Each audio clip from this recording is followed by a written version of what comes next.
What is up, YouTubers? Just wanted to give you an update of what I've been working on.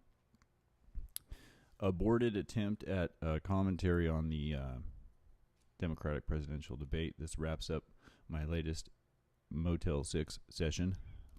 I had to put down a feral kitty cat that I named Mama Kitty, and she saved my life. Unfortunately, I had to put her down. So the vet gave me a good deal because the vet knew how much I loved this kitty. But I had to put my kitty down. So I had to leave the house, get out of the house. Couldn't put the kitty down and then go back home. So I went to Motel 6 instead for a few days in honor of the kitty. Still working on Canes. Since the last time I made my last video, I've been on chapters, 5 and 6? So a few weeks now. Good Lord, right? No, I'm sorry. Chapters 3 and 4. I've been on chapters 3 and 4 for a couple of weeks. Pretty intense stuff. I would recommend to you that if you're going to read, you should read all the way up through chapter 4 and then just skip the entire middle section of the book. The title of the book that I'm working on in my own mind, let's see if the title sticks, right, is going to be The General Theory of Zeitgeist Interest in Money, because interest in money is very, very important. But employment does not play nearly the role in today's economic machine that it did in Keynes's time. So while I think Keynes's book is the most important book on economics ever written, I do think that it needs to be updated. And one of the major ways in which it needs to be updated and why its conclusions need to be reinvestigated is because of the role of employment in the operation of the economic machine. The role of employment is so much less important. Firms, corporations, they're making decisions not based so much upon the amount of employment that they have to make use of to produce their products. Rather, they're spending all their time playing geopolitics. So, and that's not an economic consideration, that's a political consideration. So, and that's zeitgeist.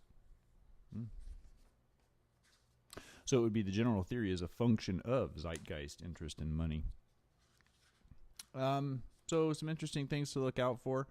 His question of the principle of effective demand, it's great, but the function as it stands is a little bit too thin. It's just a couple of symbols, and you've got a lot of qualifications there, 1 through 8. I'm looking in chapter 3 now. He's got like 8 statements there, and all of those need to be proven. All of those need to hold logically, and if all of those 8 statements in chapter 3 do not hold logically, then Keynes's theory falls. It's going to be very easy to shoot down any one of those 8 for any number of reasons. So the challenge is not to show how Keynes is wrong. The challenge is rather to use what Keynes got right to get it right. So if you're reading through chapter 3, take a special, take a special consideration to that issue. Going into choice of units here, this is also a huge problem for Keynes's theory as it's going to stand in 2016 for us, is the choice of units. This takes us into issues of mathematics. How numbers attach to reality. And my point is going to be that the numbers don't attach to reality in the way that Keynes would like them to. But once again, the challenge is going to be to not merely show that, but rather try to find some choice of units that's going to work for us in the 21st century. And that's a bigger task than I can handle. But nevertheless, I'm going to try. Expectation is great, but the role of expectation is going to change in 2016 as opposed to here it was in 1938 for Keynes. Different world. So corporations, firms, individuals, they're all going to have the role of expectation has changed in economic calculation. It's not nearly as commonsensical as it was previously. In 1938, the role of expectation, you could use a common sense notion of expectation and get around it. But now, with our exchange rate system between national currencies has just really muddled things up. And I love the foreign exchange market. I think it's just great. I love watching the foreign exchange market. I love losing money in the foreign exchange market because the hot time for the foreign exchange market is pretty much over. It's all computers now, even with the big boys. So Governments are making decisions which cause the values of their currencies to change. That's another way of saying that the change in the value of the currency isn't happening for any monetary reason. It's not happening for any sort of economic reason. It's happening for what's starting as a political reason. So any analysis that you offer that's economic in nature is destined to fail. So zeitgeist is a handy word for that.